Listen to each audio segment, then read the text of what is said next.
Hi hi friends. చూడండి ఒకసారి గుగుడు కుల్లాయ స్వామి దగ్గర ఎలా తోసుకుంటున్నారో.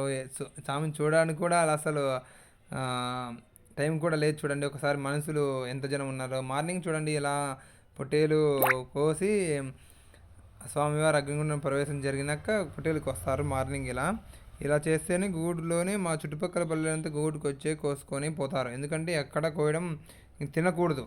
అలా చేయడం ఖచ్చితంగా అలా చేయాలి. కూర ఏదైనా కానీ, చికెన్ కానీ, మటన్ కానీ. అందుకే గూడుకు వచ్చి ఏట కోసుకొని వెళ్తారు.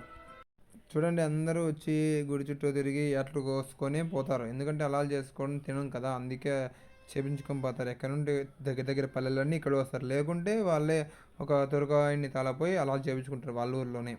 అలా సౌకర్యం లేని వారైతే గూటికే వచ్చి కొంతమంది ముక్కోడి ఉంటుంది కదా. ఇక్కడ చూడండి గుండంలోకి ఎలా వేస్తున్నారండి. ఇలా వెలుగుతున్న గుండంలోకి భగవంతుడు దిగుతాడు కదా, అదే పెద్ద పెద్ద ఇక్కడ చూడండి ఎంత జనం ఉన్నారు. అసలు ఇసుక వేస్తే కూడా రాలనంత జనం ఉన్నారు. చూడండి ఫ్రెండ్స్, గూడు కుల్లాయ స్వామి అంటే ఎంత నమ్మకం మాకల్లా. చూడండి ఇక్కడ గూడు కుల్లాయ స్వామి అగ్నిని ప్రవేశం చేస్తున్నారు. చూడండి ఒకరి తర్వాత ఒకరు చేస్తూనే ఉంటారు. అందరూ అయిపోయే వరకు జనం ఇలాగే అన్ని ఫోటోలు తీసుకుంటూ వీడియోలు తీసుకుంటూ ఉంటారు. చూడండి ఒక్కొక్క స్వామి ఒక్కసారి పోతూ ఉంటారు, ఒక్కొక్క కుల్లాయ స్వామి. చూడండి నెక్స్ట్ వీడియోలో నెక్స్ట్ స్టాప్లో చూడండి కుల్లాయ స్వామి దిగడం.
ఆమె అంత దర్శనం అయిపోయినాక ఇలా చూడండి, నేను ఒక బ్రేక్ డ్యాన్స్ రంగరాటం ఎక్కడానికి టికెట్ తీసుకుంటున్నా. ఒక్కో టికెట్ వచ్చి 100 రూపాయలు. నేను బ్రేక్ డ్యాన్స్ ఎక్కుతున్నా. ఇది ఎక్కితే అసలు తిప్పుతుంది కడుపులో కూడా. అదే ఎంజాయ్ కదా ఎవరికైనా.